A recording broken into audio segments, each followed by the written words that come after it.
Cats already act like they own the place. Your couch? Their couch? Your lap? Their throne. But what if it became official?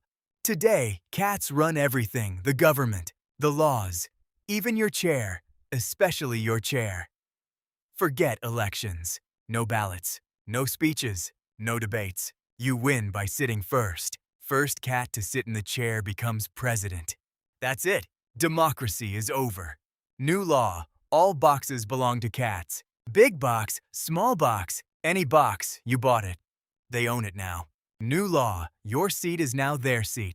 The moment you stand up, it's already taken. No more alarm clocks.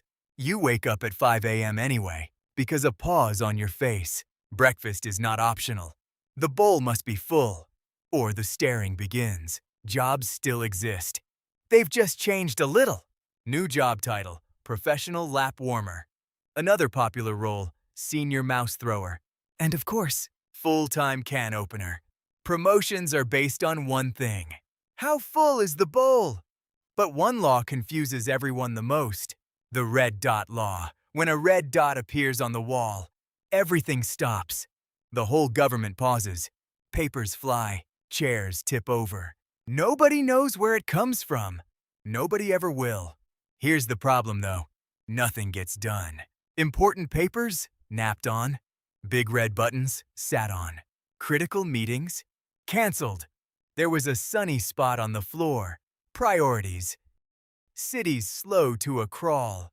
Traffic stops completely. The whole world takes a nap. A long, warm 3-hour nap.